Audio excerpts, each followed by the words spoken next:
What is an open economy? Come on student, Monica, क्या होती है ओपन इकोनॉमी? है तो कुछ तो।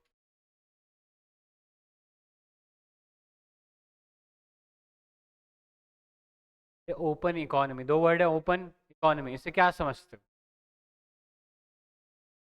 रटने की कोशिश मत करो, ओपन मार्केट ऑपरेशन हर जगह वही लगा दो।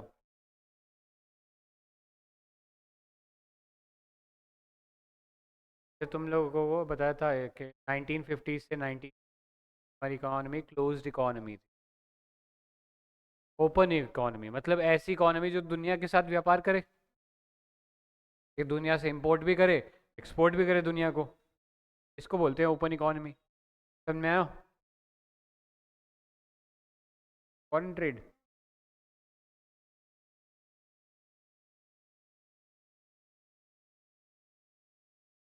हो रहा था, लेकिन इतने बड़े स्केल पे नहीं हो रहा था। बहुत सारी चीज़ों पे क्या थी रिस्ट्रिक्शन, क्या था, कोटा, या फिर हाई टैरिफ ना। हो रहा था बिल्कुल, ऐसा जीरो तो व्यापार हो नहीं सकता। अब तेल कहाँ से लाएंगे? तेल तो हमारे पास है ही नहीं। हरी बस में तो व्यापार तो हो रहा था, लेकिन इतने बड़े स्तर पे नहीं हो रहा था। कैसे थे? क्लोज इकोनॉमी टाइप के थे। ये 1991 से देखते हैं और आज के समय देखेंगे, बहुत सारे रेस्ट्रिक्शन ने कम कर दिया। क्या समझ में आ रहा है? ओपन इकोनॉमी मतलब एक ऐसी इकोनॉमी जो दुनिया भर की इकोनॉमी के साथ ट्रेड करे, चाहे वो गुड्स में करे, चाहे वो सर्विस में करे। कई बार ये जो ट्रेड होता है, कई बार ये जो लेन देन होता है, पैसे में भी होता है। अगर मान लो तुम्हें लग रहा है कि तुम्हारा पैसा जो है अमेरिका की शेयर मार्केट में ज़्यादा बन सकता है, तुम अमेरिका की शेयर मार्केट में इन्वेस्ट कर सकते हो। तुम तो नहीं मूव कर रहे, लेकिन तुम क्या कर रहे हो? पैसे का मूवमेंट कर रहे हो। ठीक है? पैसे का मूवमेंट कर सकते हैं। क्लियर है? इस तरीके से ओपन इकोनॉमी के अंदर हम देखते हैं अलग अलग फॉर्म्स के अंदर इंटरैक्शंस होते हैं। देखो सबसे पहले definition, an open economy actively engages, an open economy actively engages with other nations,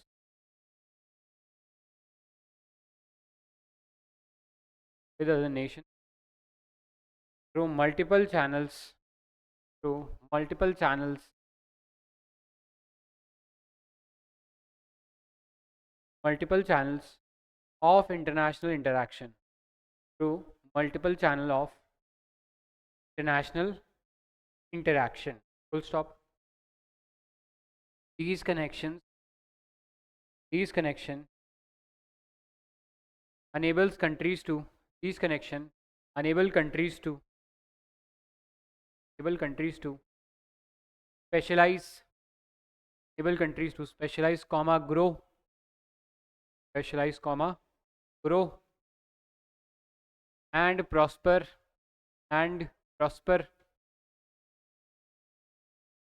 prosper, prosper मतलब फलना फूलना। ठीक है? To trade and investment, through trade and investment,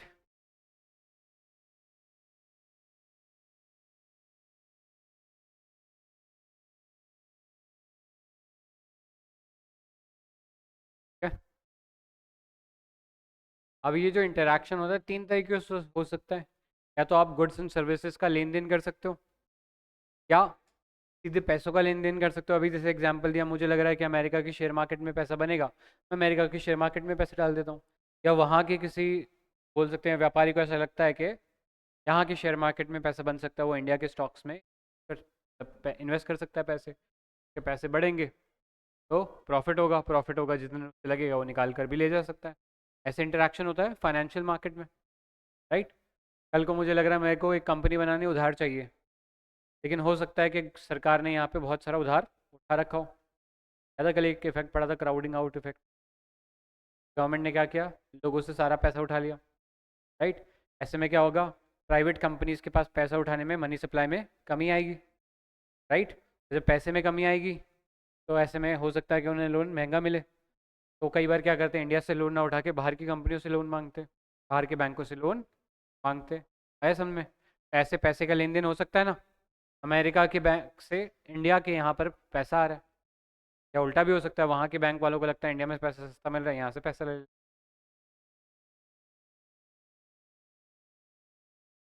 हाँ, लोन ले सकते हैं। भाई गवर्नमेंट भी तो लोन लेती है। आईएमएफ से क्या लिया था? लोन नहीं लिया था। अगर लगता है सस्ता बाहर लोन मिल रहा है, बाहर से लोन ले लो। क्योंकि कमाना क्या है? पैसे तो कमाने हैं। कैपिटल दिया तो इंटरेस्ट तो मिलेगा ही, चाहे आप इंडिया में रहो, चाहे आप अफगानिस्तान में रहो, चाहे आप पाकिस्तान में रहो, या फिर अफ्रीका या अमेरिका में, कहीं पे भी रहो, सिस्टम तो वही चलेगा। बस ये क्या है, इंटरेस्ट रेट कहीं पे कम होगा, कहीं पे ज़्यादा होगा। अगर इंडिया में महंगा लोन मिल रहा है तो मैं बाहर चला जाऊंगा लोन लेने। है सुविधा ऐसी। सर, इसके अलावा लेबर का भी मूवमेंट हो सकता है। कल को आपको लग रहा है कि इंडिया में आपको अच्छी नौकरी नहीं लग रही है, इंडिया में अच्छे पैसे नहीं मिल रहे हैं, तो क्या करते थे? बाहर जाके भी काम करते हैं। लेबर का भी मूवमेंट होता है। इन मूवमेंट लेबर का थोड़ा प्रॉब्लम आती है उसमें। अगर आप खुद मूव करते हो, देखो आपके अंदर जो स्किल है उसे बोलते हैं ह्यूमन स्किल, ह्यूमन कैपिटल। आपसे अलग कर तो नहीं सकते।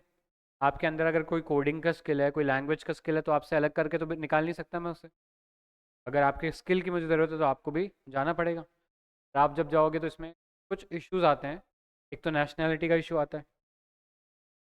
कल को मान लो मुझे कोई डिफेंस का लिए कोई जहाज़ बनाना है, मानो कि इंडिया के अंदर इंजीनियर ही नहीं है, इंडिया के अंदर इंजीनियर है ही नहीं, क्या मैं बोल सकता हूँ कि चाइनीज़ को बुला लेते हैं? नेशनल सिक्योरिटी का मुद्दा है ना।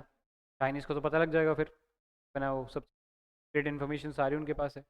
तो हर चीज़ में हम बाहर से लोगों को नहीं बुला सकते, राइट। दूसरा चीज़, कल्चर का भी प्रॉब्लम है। हम जो इंडिया में रहे हुए हैं, कल्चर अलग है। अमेरिका में कल्चर अलग है, इंग्लैंड में कल्चर अलग है। कई बार क्या होता है, कल्चरल डिफरेंसेस के कारण भी लोग अकोमोडेट नहीं कर पाते, सेटल नहीं हो पाते, राइट। तो ये कुछ लिमिटेशन है लेबर मार्केट में। ठीक है, तो लिख लो थ्री टाइप्स ऑफ इंटरेक्शन। लिख लो three types of interaction. Types of interaction.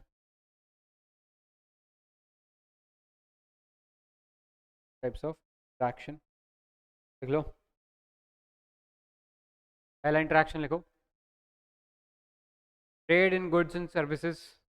Trade in goods and services. Trade in goods and services. अगर मैं किसी से बाहर से सामान मंगवाऊं तो ये मैं क्या कर रहा हूँ? एक्टिविटी क्या है? इम्पोर्ट। अगर बाहर से सामान मंगवा रहा हूँ तो क्या है? इम्पोर्ट। यहाँ से सामान बाहर किसी को भेज रहा हूँ तो क्या है? एक्सपोर्ट। यही होता है इसमें तो दो चीज़ें। लिख लो, import and export.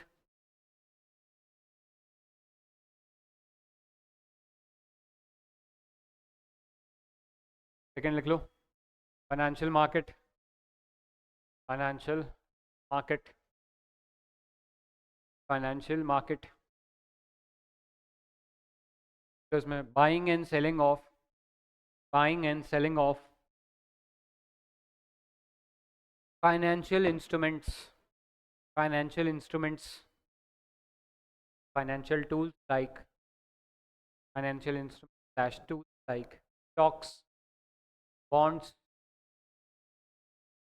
Like stocks. बता दो ना क्या होता है स्टॉक? शेयर, शेयर को बोलते हैं स्टॉक।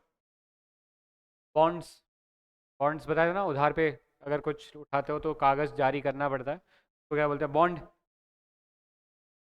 एक्सेट्रा लिख लो।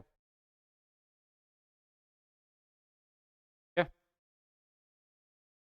थर्ड लिख लो, third ways of interaction, third way of interaction, labour market. Labour market.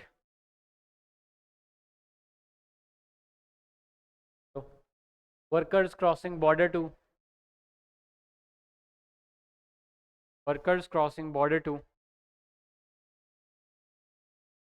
Workers crossing border to provide skills and expertise,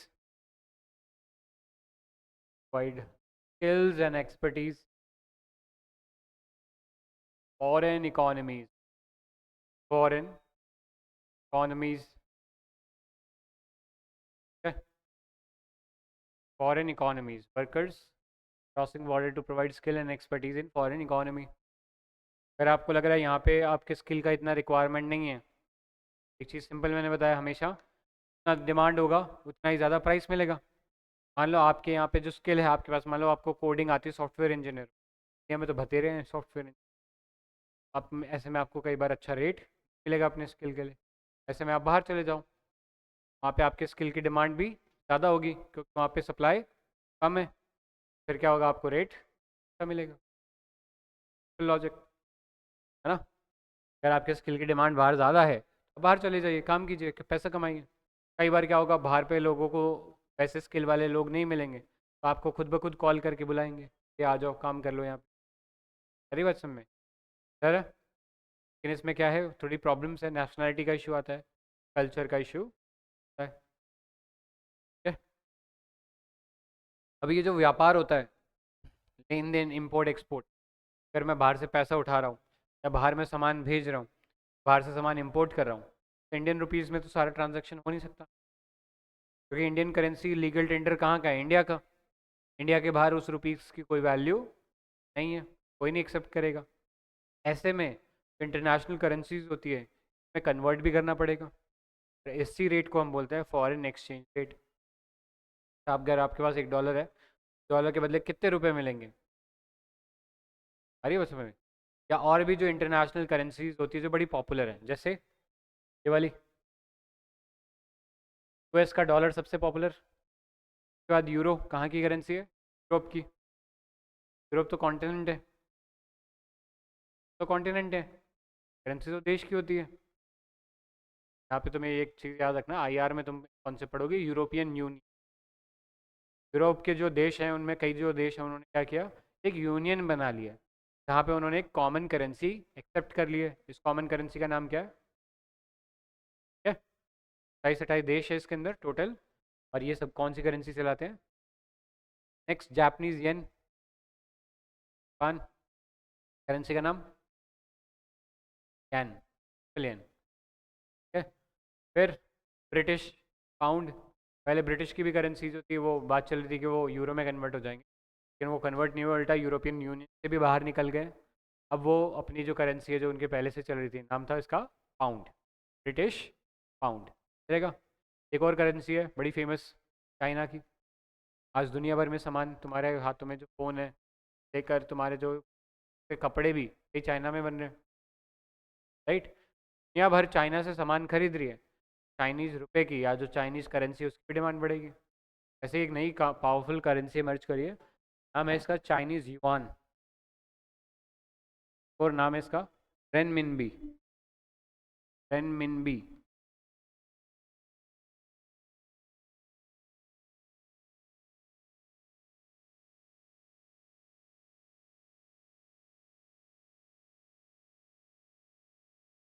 currencies लिख लो 5, क्या लिख लो ना, ब्लैक वाली करेंसीज लिखी हुई है।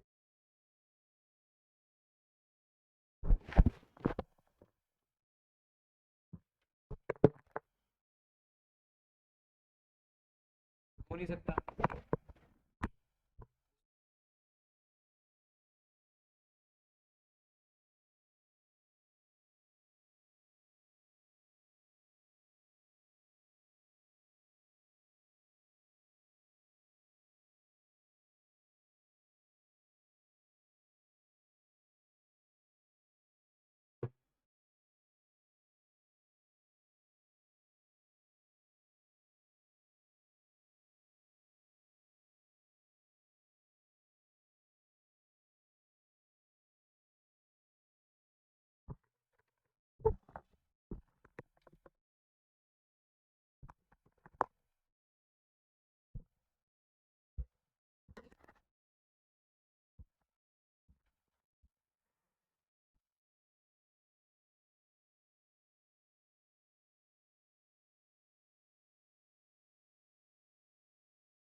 क्या है?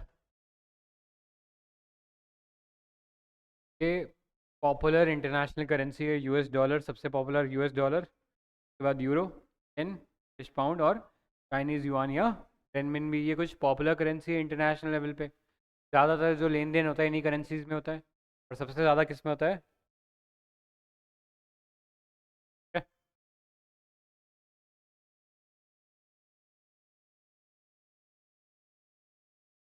नेक्स्ट आ जाओ, कॉन्सेप्ट लिखो बैलेंस ऑफ पेमेंट। याद है ये टॉपिक हम लोगों ने हल्का सा डिस्कस किया 99, बैलेंस ऑफ पेमेंट क्राइसिस। तो balance of payment, balance of payment,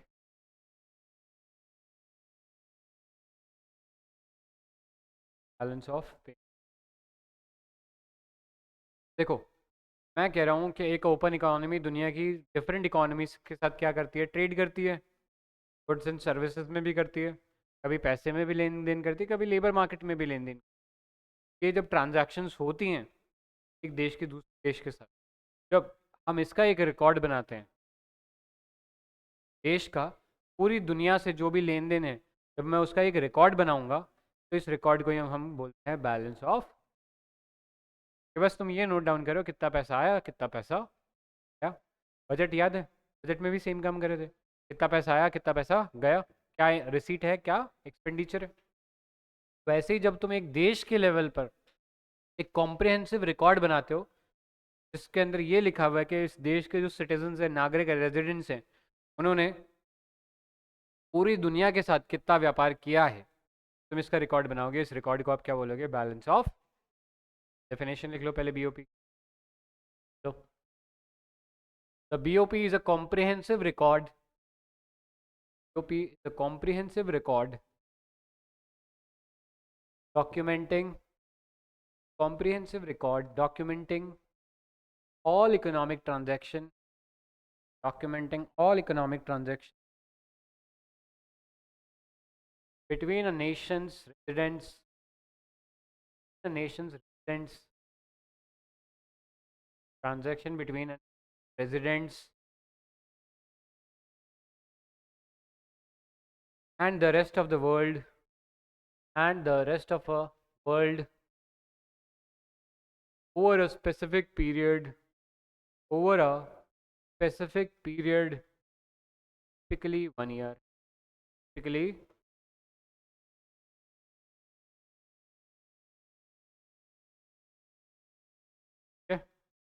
एक देश के नागरिकों का पूरी दुनिया के साथ जो लेन देन हुआ है, तब आप उसका एक कॉम्प्रिहेंसिव रिकॉर्ड बनाते हो। इस रिकॉर्ड को ही क्या बोलते हैं, बैलेंस ऑफ पेमेंट। क्लियर?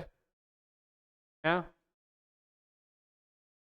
अब ये भी जो अकाउंट होता है दो टाइप का होता है, एक करंट और एक कैपिटल, एक चालू खाता और एक पूंजी खाता। कैपिटल क्या होता है, होता है व्हाट इज कैपिटल,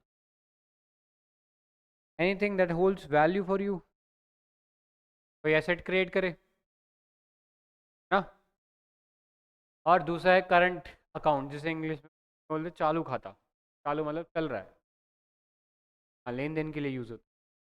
तुम किसी दुकान पे जाते हो, तुम्हारा अगर खाता चल रहा है, खाते में तुम महीने के एंड में खाता करते हो, क्या भरते हो, बैठते हो उसको खाते हो, क्या है, क्या करते हो, ट्रांजैक्शन देते हो उसको। एक तरफ क्या है, पूरा लिया, लास्ट में उसे बैलेंस करने के लिए तो ट्रांजैक्शन कर दिया, कैश पेमेंट कर, राइट। तो ये जो लेन देन का जो होता है, जो आम तौर पे आप लेते रहते रहो कि अच्छा साबुन तेल बिस्किट वगैरह, कुछ मशीन चाहिए, कुछ फलाना ढिमकाना जो भी चाहिए, या तो इम्पोर्ट हो रहा होगा या फिर एक्सपोर्ट हो रहा होगा।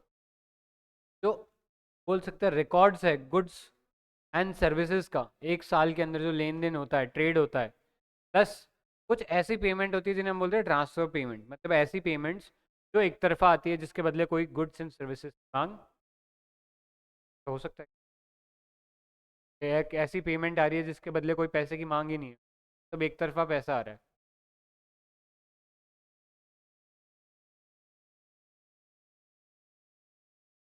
डेफिनेशन पढ़ो, transaction of a nation resident with the rest of the world, है ना, सब्सिडी वब्सिडी नहीं गिन रहे, तो यहीं की बात है। यहाँ से अगर बाहर की बात होगी तो इसमें आएगी, आई बात समझ में, यहाँ से बाहर की बात होगी तो इसमें आएगी, रिकॉर्ड होगी।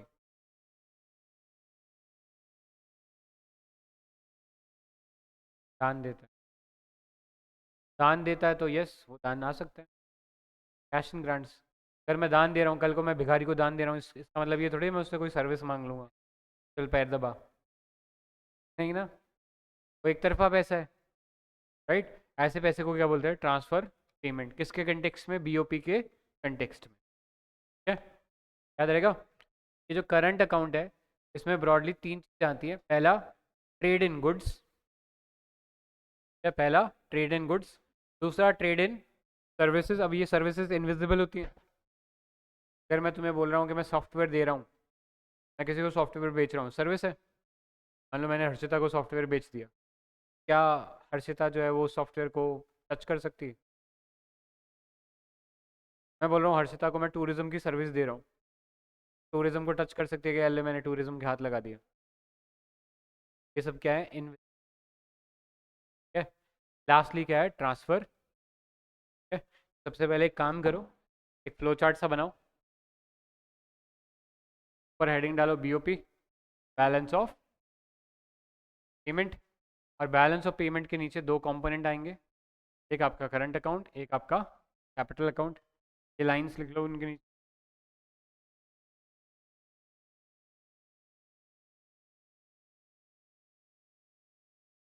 Current account, records all trade in, records all trade in goods and services,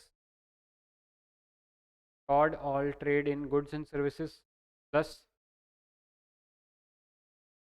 transfer payment, plus transfer.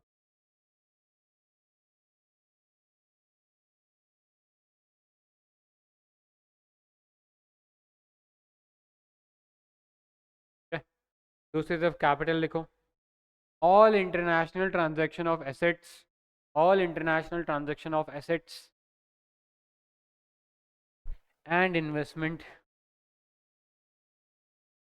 assets and investment।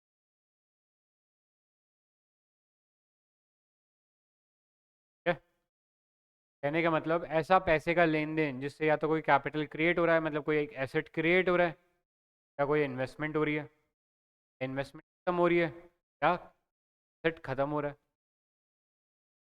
ठीक है, जैसे डोनाल्ड ट्रंप कल को इंडिया में बोलता है इंडिया में मेरे को प्रॉपर्टी खरीदनी है, ज़मीन खरीदनी है, तो वो क्या करेगा? इंडिया में पैसा भेजेगा। इस पैसे से क्या क्रिएट हो रहा है? एसेट क्रिएट हो रहा है। के लिए? डोनाल्ड ट्रंप के लिए, अमेरिका के लिए ना। डोनाल्ड ट्रंप यहाँ पे पैसे लगा रहा है, उसके नाम पे जाएगा, राइट। तो उसके तो बीओपी में आएगा क्या कि यहाँ से, हमारे यहाँ से कैपिटल का आउटफ्लो हुआ है, या कि बीओपी में क्या आएगा? कैपिटल का इनफ्लो हुआ है कि डोनाल्ड ट्रंप ने पैसे डाले हैं यहाँ पे, राइट।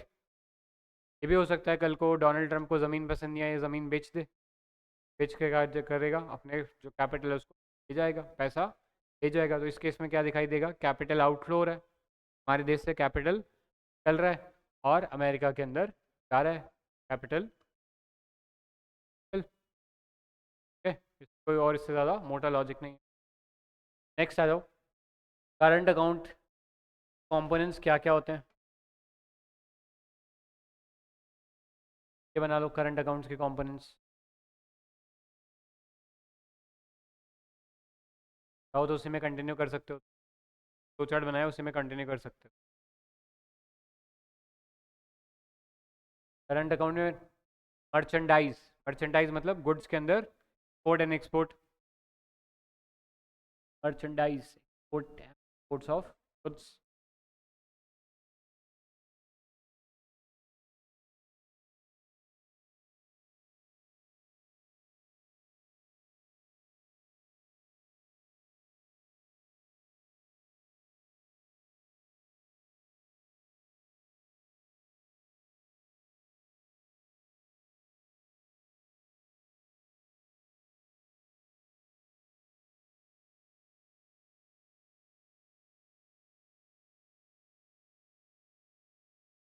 देख लो इनविजिबल्स,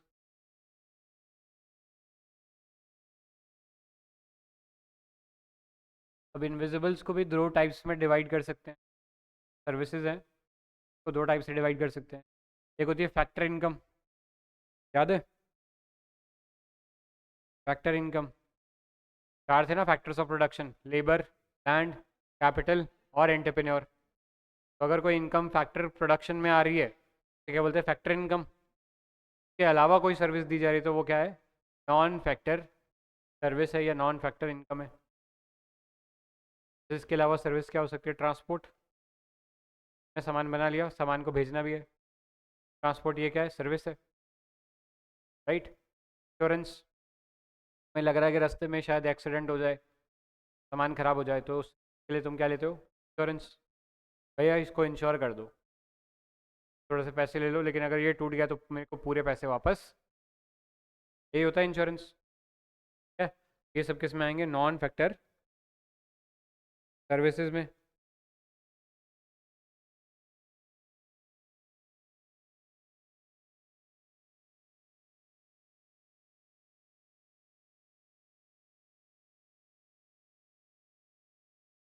बैंकिंग भी क्या है? एक सर्विस है, बट क्या फैक्टर ऑफ प्रोडक्शन है ये?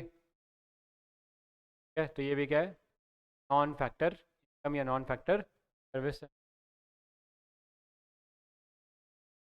फिर देखो, ट्रांसफर पेमेंट बताया, मतलब एक तरफा पैसा के बदले कोई मांग नहीं होती। सबसे पहला गिफ्ट, गिफ्ट देते हैं तो कोई वापस मांगता है और रिटर्न में? तो हम देते हैं, वो अलग बात है। अदरवाइज जनरली गिफ्ट कैसा होता है? एक तरफा होता है, बदले कोई डिमांड। ग्रांट्स, ग्रांट्स मतलब दान। अगर मैं किसी को दान दे रहा हूँ तो वापस कुछ सर्विस मांग सकता हूँ उससे, या तो फिर दान मत बोलो उसे, अगर मांगना ही है वापस तो लोन बोलो। अगर दान बोल रहे हो तो आप एक तरफा पेमेंट की बात कर रहे हो। लास्ट में रेमिटेंसेस, टेंसेस, RETT। टेंसेस का क्या मतलब होता है? बाहर से तो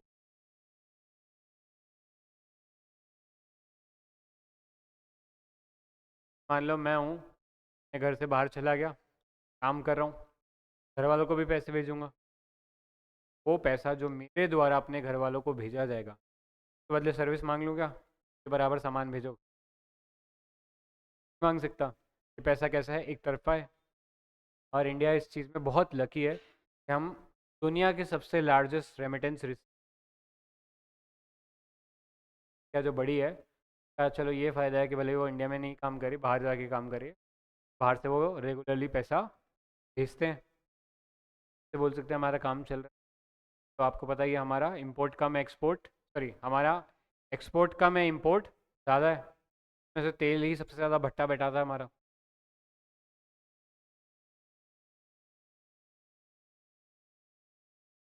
लेकिन वो जब आएंगी तो वो क्या करेंगे? इन्वेस्ट करेंगे पैसा, क्या है? तब तो पैसे का इन्फ्लो होगा, वो एक सेंस में अच्छी चीज़ है। अगर यहाँ पे ये फूड आज मैकडी लगा, या में नहीं थे ऐसे फूड, क्या हुआ? पैसा तो लेके आए, उन्होंने यहाँ से लोकल सामान खरीदे। आज उसको टिक्की चाहिए होती है, ऐसे थोड़ी अमेरिका से उड़ा के लेकर आता है, सेम मांगता है क्या?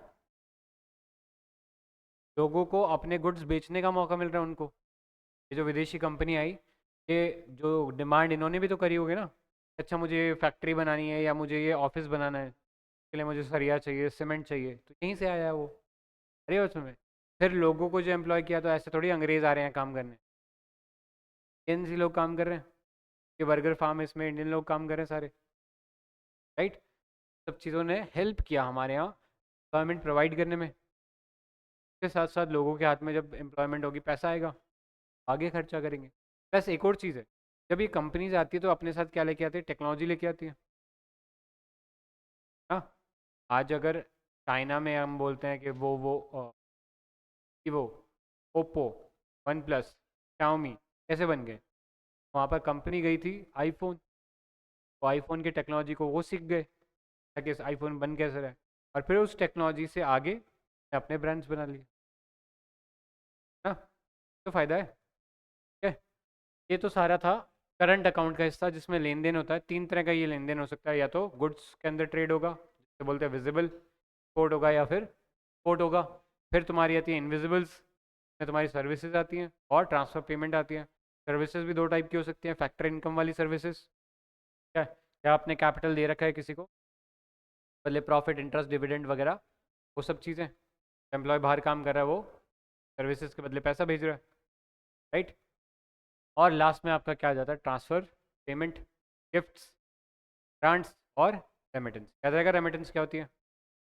एक तरफा पैसा जो इंडियन ओरिजिन या कोई और मतलब इस देश के सिटीजन बाहर जाके जब काम करते हैं अपने घरों पे पैसा भेजते हैं और इसके बदले कोई गुड्स एंड डिमांड।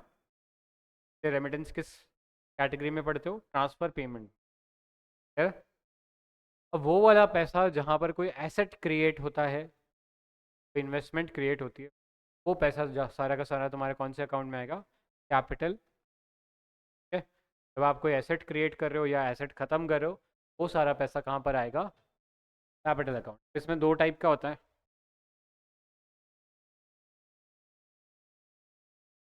एक होता है आपका FDI, foreign direct foreign direct investment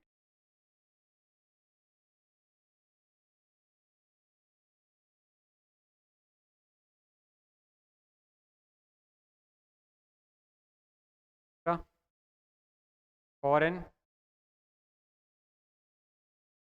portfolio invest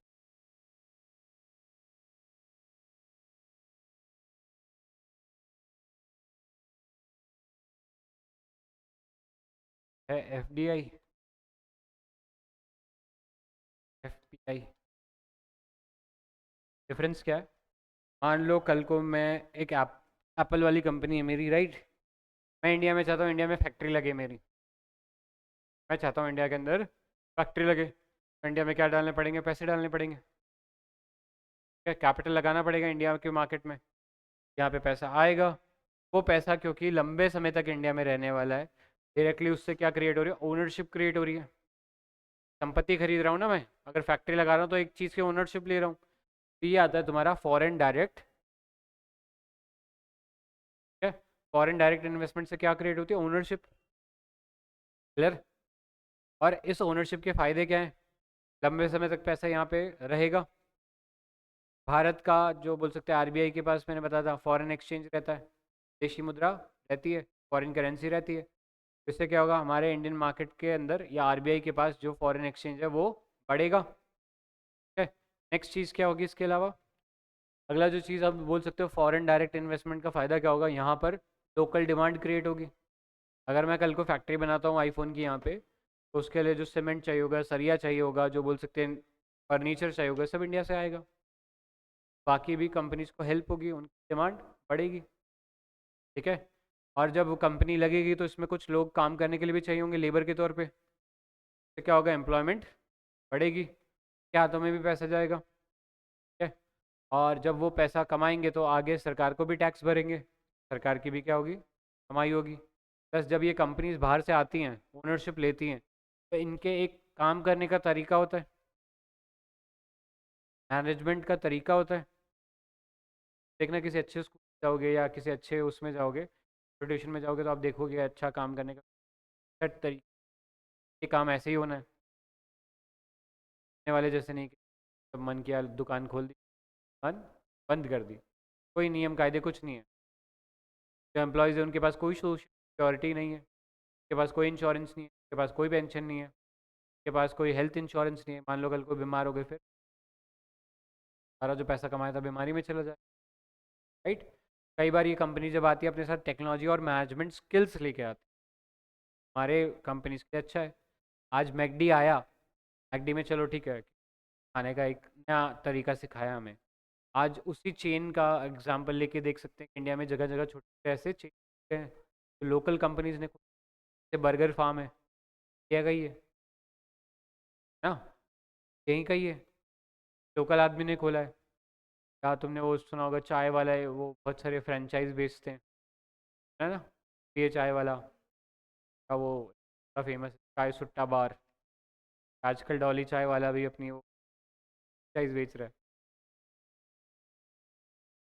ये क्या है? उन्होंने देखा कि अच्छा अंग्रेज कैसे कर रहे हैं, तो उन्होंने भी क्या किया, सेम सिस्टम अपना लिया, और आज पूरे इंडिया में बड़े बड़े बिजनेस बन गए। पहले एक सिर्फ छोटी सी चाय की टपरी थी, लेकिन जब उसने अंग्रेज़ों का ये जो मैनेजमेंट का तरीका है उसको अपनाया, का जगह ये वाले हमारी लोकल कंपनीज को क्या होता है, इनके आने से फ़ायदा ही होता है समझ में?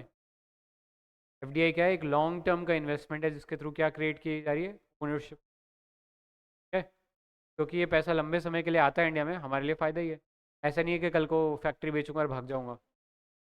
बनाने में उसमें समय लगता है, डालने में भी समय लगेगा। यार, हाँ।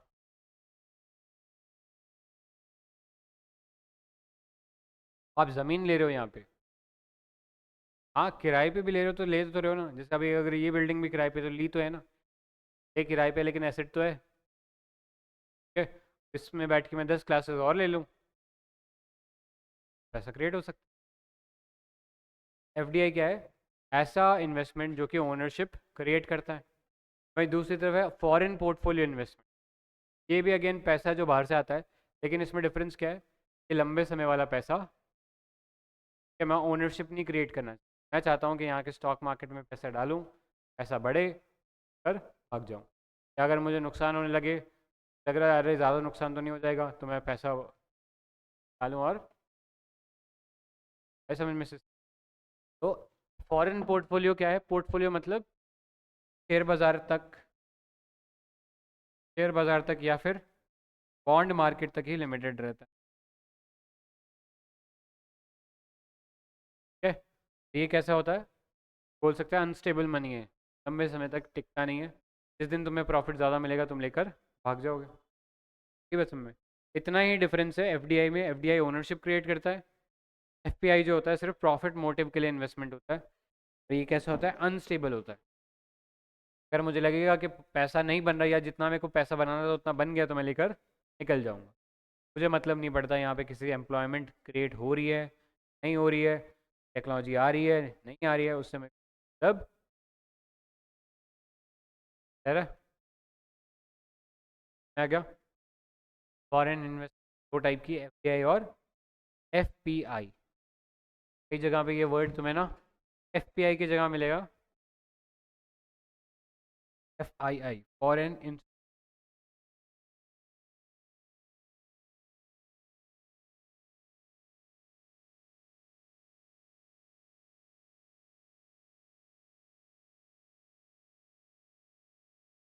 क्या बोलते हैं इसे? Foreign institutional investment, FII. ठीक है, वर्ड मिले एफपीआई या एफआईआई, एक बात हो रही है। ये पैसा कैसा है? लंबे समय का नहीं है। ठीक है, कहाँ पे जाएगा? शेयर मार्केट में, किसी मॉड मार्केट में। जैसे ही पैसा बन जाएगा वैसे ही लोग लोग बेचकर, ऐसे कोई टेक्नोलॉजी आती है, ऐसे कोई मैनेजमेंट स्किल आती है, ऐसे कोई एम्प्लॉयमेंट क्रिएट होता है।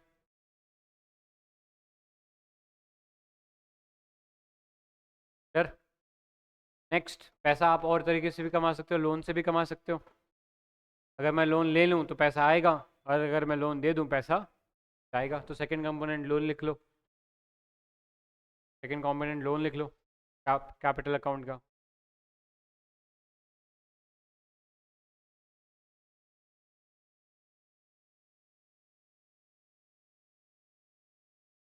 ठीक है, और लास्ट है बैंकिंग कैपिटल, एनआरआई डिपॉजिट्स। ऐसे लोग जो इंडिया से बाहर रहते हैं। क्या होता है एनआरआई?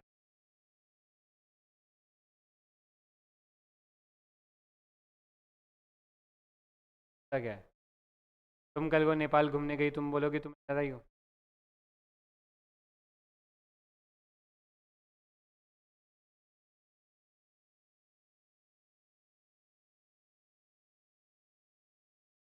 10 साल 20 साल, तो वहाँ की सिटीजनशिप ही मिल जाएगी, वहाँ की नागरिकता ही मिल जाएगी। ऐसे में वो लोग इंडियन ओरिजिन सिटीजन्स कहलाएंगे, मतलब इंडियन नहीं कहलाएंगे। क्या? तो एनआरआई नहीं होते। एनआरआई होते हैं ऐसे लोग जो कि इंडिया से बाहर लगभग लगातार 100 से, तब तुम अपने आप को एनआरआई। लेकिन तुम लंबे समय तक बाहर रुक गए, इससे भी लंबे बड़े लंबे समय तक, ने वहाँ की नागरिकता ही ले ली, फिर तुम इंडियन और कहलाओगे। हमारी सिटीजन आ चुकी है, नहीं कहेंगे अब Indian origin, person of Indian origin. की बात समझ में? एनआरआई क्या होता है? तुम हो तो इंडिया की सिटीजन, तुमने किसी और देश की नागरिकता नहीं ली है, लेकिन तुम इंडिया से लगातार 180 बाहर रहे हो, लगभग 6 महीना तुम बाहर। यस। कई बार ये एनआरआई क्या करते हैं, इंडिया के अंदर अपना पैसा डिपॉजिट करके रखते हैं, सेविंग्स यहाँ रखते हैं, कायदे से ये काम बाहर कर रहे होते हैं लेकिन सेविंग यहाँ रखते हैं, राइट। ऐसे में कई बार इनका ये जो फंड है जो इन्होंने इंडिया में रखा हुआ है इसको भी कैपिटल अकाउंट सर है, क्योंकि ये सिटीजन कहाँ के, बाहर के, लेकिन उन्होंने अपने एसेट कहाँ रखे हुए हैं, इंडिया में। ये जो बैंकिंग डिपॉजिट है हमारे लिए क्या है, कैपिटल अकाउंट, सर है।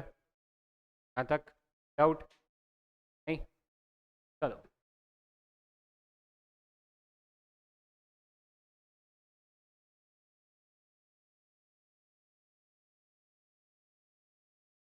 नेक्स्ट देखो। अब ये जो लेन देन होता है, करंट अकाउंट की बात करें या कैपिटल अकाउंट की बात करें, अगर पैसा आएगा और उतना ही पैसा चला गया, तब इनफ्लो कैपिटल का जितना हुआ उतना ही कैपिटल बाहर भी चला गया, मतलब जितना इंपोर्ट किया उतना ही एक्सपोर्ट कर दिया। तो इसका मतलब क्या है, करंट अकाउंट कैसा है, बैलेंस्ड है। करंट अकाउंट बैलेंस है, जितना आया उतना ही गया अगर इंपोर्ट एक्सपोर्ट बराबर है। लेकिन मैं कह रहा हूँ नहीं, इंपोर्ट जो है वो ज़्यादा हो रहा है, पैसा ज़्यादा देना पड़ रहा है, जब इंपोर्ट कर रहे हैं तो पैसा ज़्यादा देना पड़ रहा है, राइट। और उसकी तुलना में एक्सपोर्ट कम है, यानी जो हम पैसा आएगा जब मैं एक्सपोर्ट करूँगा तो पैसा आएगा वो उसकी तुलना में क्या है, कम है। पैसे में पैसा बाहर ज़्यादा जा रहा है, आ कम रहा है। पैसे में मेरा करंट अकाउंट कैसा होगा, डेफिसिट में होगा, हम क्या होंगे, घाटे में होंगे। अरे बात सुन में, हम क्या होंगे, घाटे के अंदर होंगे। क्लियर। अब मैंने तो बोल रहा हूँ, आप समझो कि मैं तो एक्सपोर्ट करता तो डॉलर कमाता, लेकिन इंपोर्ट में ज़्यादा कर रहा हूँ, मतलब ज़्यादा सामान ले रहा हूँ, इसके बदले पैसे दे रहा हूँ। अगर मैं ज़्यादा डॉलर बाहर भेज रहा हूँ तो धीरे धीरे मेरे पास जो फॉरेन एक्सचेंज है उसका क्या होगा, कम होता जाए।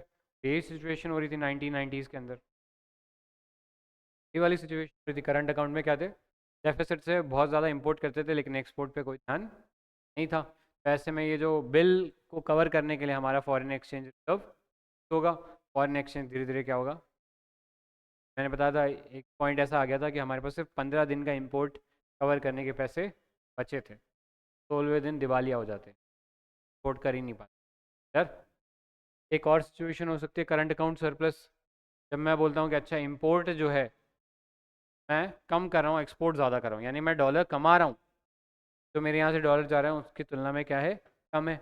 ऐसे में करंट अकाउंट क्या हो जाएगा, सरप्लस, यानी मेरे पास ज़्यादा डॉलर आ रहे हैं और उस ज़्यादा डॉलर से मेरा फॉरेन एक्सचेंज बढ़ जाएगा। यार देख लो।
आ गया ये वाला कॉन्सेप्ट।